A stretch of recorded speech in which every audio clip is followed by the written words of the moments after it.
Manau, kad ateityje biblioteka, jos leidinių fondas ir bibliotekininkų teikiamos paslaugos prieinamos turėtų būti visiems. Nebus ten jokių paslaptingų kambarių su pavadinimais saugykla, komplektavimas, skaitikla, spintų su spinutėmis. Vartotojas į biblioteką ir jos duomenų bazės galės patekti bet kur ir bet kada, turėdamas tik paprasčiausią slaptažodį. Nors esu tradicinės knygos šalininkė, tačiau manau, kad į biblioteką turi ateiti ir skaitmeninė knyga. Bibliotekos fondai turi būti prieinami kiekvienam gyventojui, kad ir neišeinant iš namų.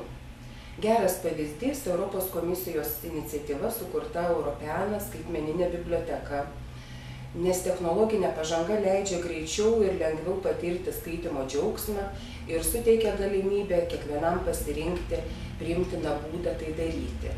Todėl reikia taikytis ir prie naujos kartos bei jos poreikių.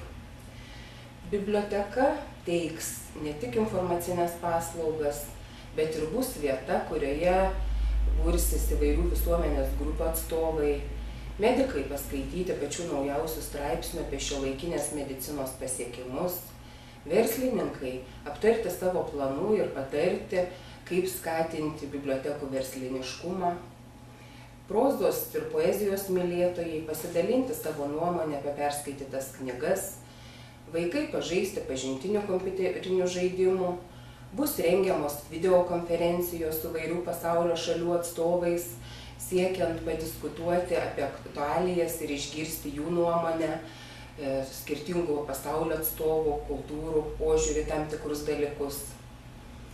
O bibliotekininkai bus ne tik savo srities profesionalai, bet ir komunikabilūs, paslaugus, draugiški, priimantis vis naujus ir naujus iššūkius ir aišku, gerbiami, orūs ir turintis tvirtą finansinį pagrindą.